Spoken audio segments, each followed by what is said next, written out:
What's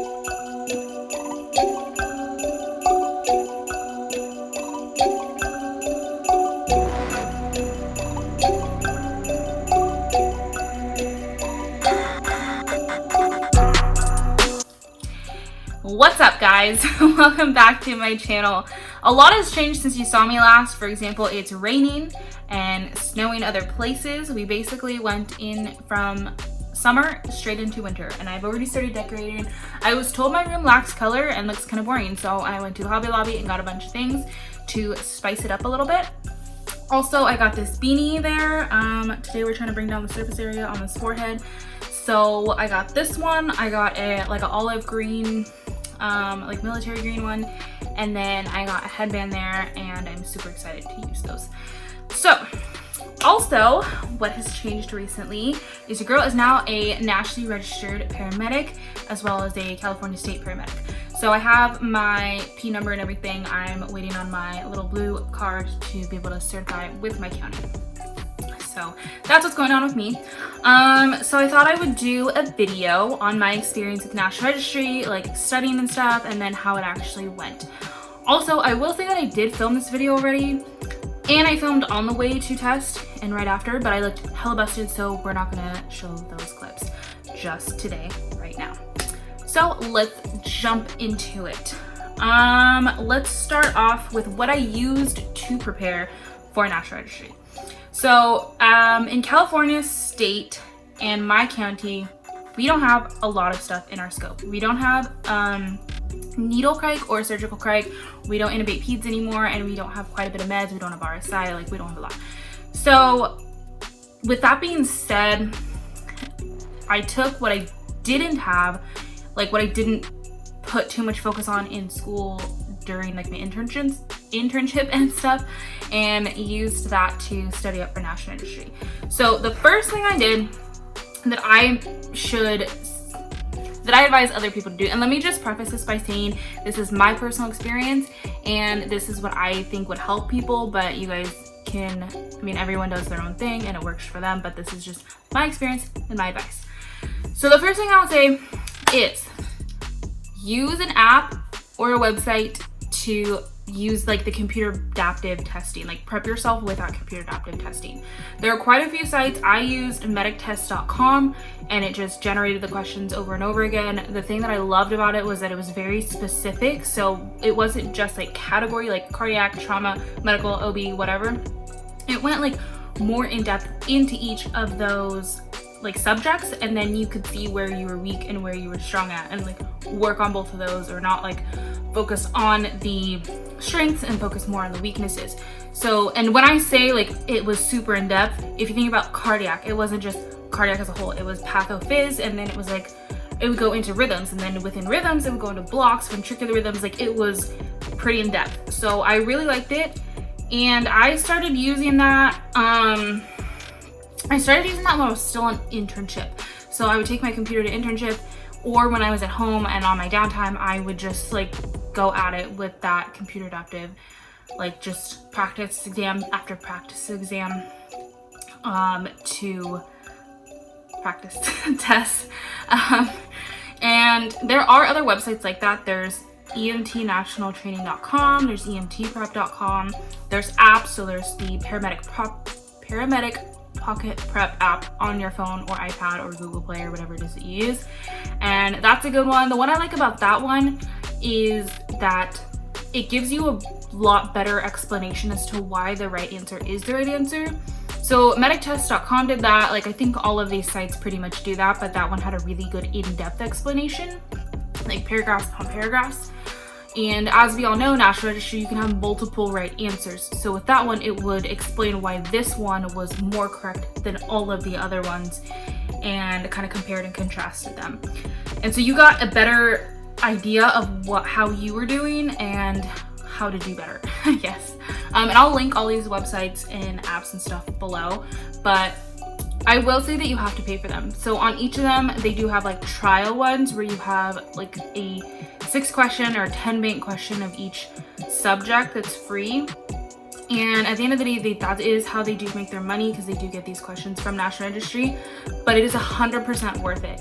If you're gonna spend $120 to take the National Registry test with Pearson after your program, take a $120 test, and then certifying with the state of California was $250 for me. It's gonna be almost $90 to get my county. You have to do your live scan, so it's like almost $500. That's a well worth it investment. You don't want to have to be taking this test multiple times, because it will get to you. So with that being said, it is an investment. They have like 30-day subscriptions, 60-day, 90-day, and I shouldn't say subscription, it's like an all access pass to all the questions and everything like that. And I think I chose the 60-day one because I was still doing it on internship, so that when I was ready to test, I was ready to go. Like, I wasn't trying to like mess around with studying after internship. Like, that's what I've been doing. So that's what I used for apps and websites and stuff. Books. So we had other than all the ones I mentioned in my other videos, I will say the textbook, like, I did not like how it was written, but who likes how their textbook's written? So we had the Nancy Caroline Emergency in the Streets, and in the back of the book it has all the National Registry medications of all the ones that are in there. So for my county, in our protocol book, we have a protocol book, and in there, in the back of the book, we have our list of medications, and then it has the whole page, and we actually get tested on that. So it's like the class, the action, the dosage, the route, all of that. And in the back of the Nancy Caroline book, it has all that as well. But the only difference with that is I took the medications that I didn't know, so like all the RSI meds, all the other respiratory meds, like we don't have steroids here, so like Solumedrol, stuff like that. Other cardiac meds here that we don't have. So I took all the meds that I didn't know, and I redid their like info page thing. So their action, their class, their action, their dosage, their route, like cautions and considerations. What's rad about that is also that they have the pregnancy, like, can you give this to a pregnant patient? Would it be safe? So like for adenosine, which we have that here, so that, but a good example is that doesn't pass the placental blood barrier, so it is safe to give to a pregnant patient for the most part. So it does have that, so not only medications that we're not 100% familiar with, but also all those cautions and considerations to be aware of. So I rewrote that to sorry, talking too fast. I rewrote that to how I understand it, so that I would remember it. And those questions did pop up, and I used my knowledge from doing that activity, and it was 100% beneficial. So I would say to do that. So I'm on my notes here, so that's like what I'm looking at. But, and clearly I'm blind. Oh, and the other thing to study, I would say, from the book or even just online or whatever, even Quizlet has this, so it's like you can use this in the flashcard version. But for me, abdo, I guess, it's hard. It sounds silly, but when I say it's hard, it's like making sure that the right signs, like colon sign and Grace Turner's and all that other stuff, like that, studying stuff like that and making sure it matches up with the right disease, what has the right signs and symptoms, pathophys, including OB, like placenta previa and epipreptio placenta, stuff like that, which has pain in what trimester, what has bleeding, stuff like that. So, and you don't have to go in-depth studying on that because it's pretty to the point, but just making sure which matches with which makes it much more of a breeze. So those are, oh, and one more thing, Life in the Fast Lane. That is a website that my preceptor would use all the time to quiz me on. He would take these random like case studies, but he wouldn't give me too much info, so that because some of them are like kind of leading, and he would use those on me. So that is a huge, I mean, throughout medic school, internship, studying for National Registry, because there are rhythm strips on there to identify and stuff like that. That is a huge, huge help. And I'm pretty sure I mentioned that before. So as far as preparation tools, that's what I have to mention. Now, talking about my actual experience. So like I said, I finished my internship and graduated and got like all my cert or whatever from school in October, at the end, like middle to end of October. And then it took about a week and a half to have it pop up on the National Registry website that I was given the green light to go ahead and schedule a test with Pearson VUE. So when I did that, got the confirmation email and number and everything, I went over to Pearson VUE and checked all the locations. I chose the location that I did my EMT testing at because I thought it would be like good luck or something. And it was, the next available appointment was 2 weeks. After that, it was 3 or 4 weeks, and then so on and so on. So I did the 2 weeks. I thought that was good enough time to get all my studying done, review everything, and it worked out perfectly. Of course, I had to work that day. Of course, the only 2 available days were my working days. So I just went in late because I chose the 8 a.m. version, the 8 a.m. appointment time instead of the 3 p.m. because I figured 3 p.m. you've studied all day, at least for me. You've studied all day. It's gonna be a drag. Like, let's just hit it from the start. And ever since internship ended and I've kind of been trying to figure out a new routine, I've been really trying to get disciplined with a morning routine and a night routine. And regardless of what happens during the day, not altering my morning or night routine because of that. So I got up, ate, like did my morning routine and everything, and then was out the door. I really wanted to be early because I've realized that just because your family is late to everything and you're on brown people time, that doesn't work in the real world. So I really wanted to be early because if you're 15 minutes late, then they will just axe your appointment and you have to redo everything. So I was, I think like 30 or 45 minutes early. You can't study in the waiting room. Like, you have to just sit there and chill. You can't have your phone. They make you lock up your phone in a locker. Literally everything. I read the rules online and they still like went ham inside. So I checked in. I want to say I waited like 30 or 40 minutes. And then it was time to test. And when I went to test, like, there's, if you don't remember from EMT or you've never done this before, there's a room that they have this glass like office, and they view you from that and to see if you're cheating. And then you have all the desks with computers and like dividers. So when I went to go check in with that lady who was watching everybody, I was wearing leggings and a sweater, like nothing. Like, just, I tried to make it as simple as possible. She still made me like pat myself down to make sure I wasn't carrying anything. I had to lift my hair up and pull it up, making sure I wasn't wearing anything in my ears. I have to lift up my sleeves to make sure nothing was written on my sleeves. I was wearing my reading glasses. She made me take those off and like spin them around to make sure nothing was on that.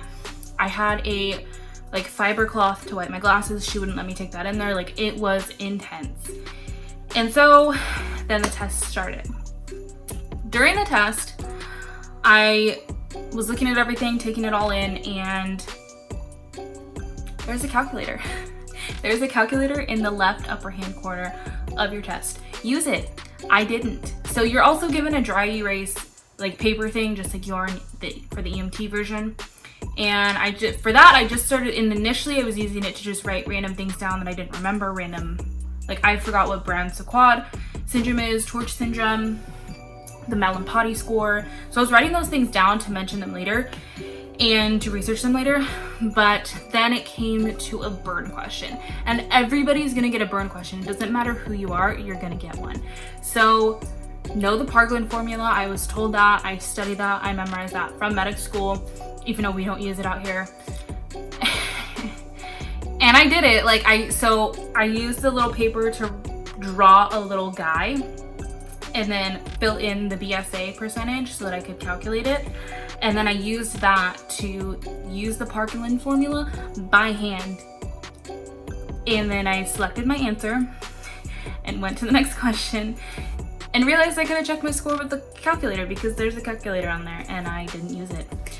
So use it to check your scores or check your calculations, because there are not too many questions on there with calculations, but the few that are, use it. And then I went through a few more questions and I was kicked off. I realized I was kicked off at question 75. And I was told by my friends, before you go in there, like, just know whether you did well or whether you did poorly, you're gonna feel defeated and you're gonna feel like you failed. So don't let that like bum you out. So I get out, like I close it, it says you're done. I close it, I go out, and she's like, wow, that was fast. And I was like, oh no, because that means you either did really well or really bad. And I'm like, oh, I don't know. So then I get like my little cloth thing she let me bring in. I go check out with the front desk lady, and she's like, wow, that was really quick. And I'm like, great. So I did 75 questions in about 45 minutes, which I don't really know what the average is because everyone I've asked has had so many different answers. So I'm not sure really what that means, but I just kind of was like, well, I felt confident in it. Like I felt like I did well. There are a few questions that I either answered too quickly because when I do take tests, I am a fast test taker, and I don't know if it's test anxiety or what it is, but I like to do it fast, and I just like trust my gut, pick it, and like keep going. So I was a little worried. I finished the test, like I was out the door by 9 a.m. when my appointment time was 8, and then I got to work, and I was at work about 12:30, and that's when I found out that I passed, because it just, you check on, I kept like refreshing the page online to see, and at 12:30 I found out, because everyone asked me when I got back to work, like, did you pass? And I did. So then that's immediately, I got to work, like got my stuff squared away, and then we immediately went to a live scan place in district so I could get my live scans done. That was, I don't even remember how much that was. I think it was like $60.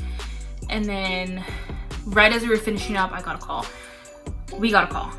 Ran that call. They said it takes about 2 days for the DOJ, and because it's federal and state, whatever it is, it takes about 2 days to clear. So I waited 2 days, and then I applied for my state license, and then once again there was another holiday that fell on that, so I just got my P number and my state cert and everything a couple days ago. Like I was on shift. The thing about it is I don't have my blue card yet. I'm still waiting on it in the mail. I need that to be able to apply for county, so still working on that. But what I did get in the mail from National Registry was my patch. I got my, this is the EMT. I got my paramedic thing. It looks exactly like the EMT one. And that's about it. That's my experience, and I will link all my resources that I used below, and I will keep you guys updated on what happens.